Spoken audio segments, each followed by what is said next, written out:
But we are getting prepared for our upcoming 5-day sugar fast. All right, so again, the prayer and fasting will allow for the anointed one, being Jesus, to lift our burdens. He came to heal the brokenhearted. Oftentimes we eat sugar because of our broken heart. And then, because we find ourselves getting sick, physically and mentally and emotionally, then we're not making it any better, but we're making it things worse, right? So we want to move forward towards Christ and upward towards heaven. Now, I'm going to go ahead and read a little bit further. I was in verse 8. I'm going to finish verse 8, go into verse 9. So again, I'll start from verse 8. It says, "Then shall the light break forth as in the morning, and thine health shall spring forth speedily. And thy righteousness shall go before thee, and the glory of the Lord shall be thy reward." Verse 9. Then shall thou call, and the Lord shall answer. Thou shalt cry, and he shall hear. He shall say, "Here I am." If thou take away from the midst of thee the yoke, the putting forth of the finger, and speaking vanity, and if thou draw out thy soul to the hungry, and satisfy the afflicted soul, then shall thy light rise in obscurity, and thy darkness be as the noonday. Right? So when we find ourselves craving sugar all the time, and we're finding ourselves getting sick emotionally, physically, and mentally, we find ourselves in a very dark place. And again, we just kind of went into this time of feast.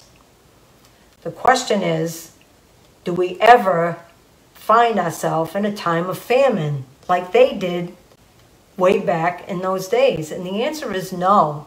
We live in the United States of America. Some of you might be outside of the U.S., but most of us live in a region where we have plenty. In fact, we have too much, right? So by taking the step towards fasting and prayer, we're making the choice to create our own time of famine, right? So what do we have to do to prepare for this fast? We have to get it out of the house. All right. Now, some of us might find like this is really hard. If there's other people living in the house, that's okay. Then if there's people living with you in the house, then what you should do is speak to them and ask them to consider putting it in a designated area where you don't go and see it. And so that's what I do in my household. There's certain places where my husband has certain types of foods that he likes to eat, and I choose not to because I know that they'll do me more harm than good. All right, so that's something we can do during our time of preparation to start now to remove that darkness and allow God's light to shine in. So in verse 11, it goes on to say, "And the Lord shall guide thee continually." So during this time of prayer and fasting, know that when we turn to the Holy Spirit,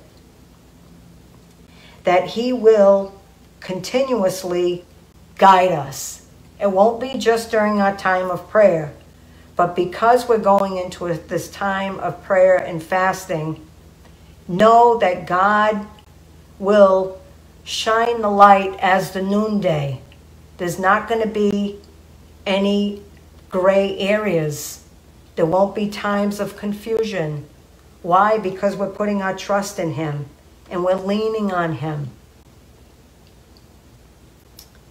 God will satisfy thy soul in the drought. During this time of fasting, again, we're choosing to remove these things that we have too much of. He will make fat thy bones. That one I started to think, okay, fat on my bones. Well, have you ever seen fat on bones? What he's trying to say is that he's going to nourish us. He's going to make our life plentiful, right? If I was all skin and bones, that wouldn't be good either, because it would look like I'm all dried up and I have no nourishment. But God will nourish us in ways that we haven't experienced yet. And thou shalt be like a watered garden, and like a spring of water, whose waters fail not. Well, I like right here where it says, and thou shalt be like a watered garden. You know, so I live in South Florida, and we've been doing a lot of planting. So whether it's, you know, time of spring or time of summer, whatever time it is, if you're a gardener, you probably realize that the minute we take a new plant, being any kind of a bush or a flower or a tree, it needs lots of watering, especially for those first 30 days, right? Why? So the outpouring of the Holy Spirit as we're praying and fasting is going to water us, cleanse us. It's going to make us strong, just like a plant. You want to give that plant lots of water because you want it to take root.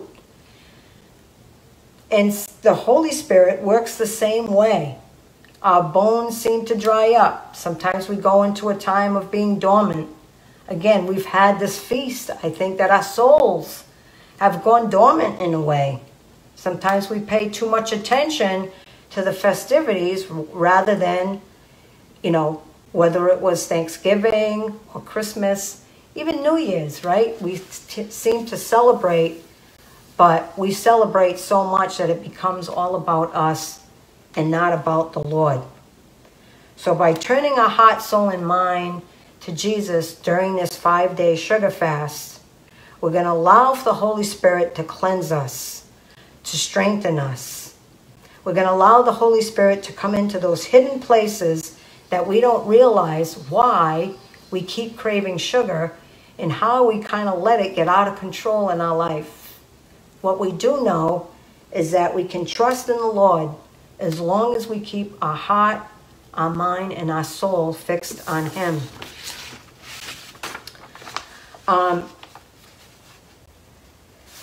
Now, let me see. I'm just going to go into a little bit of the preparation part.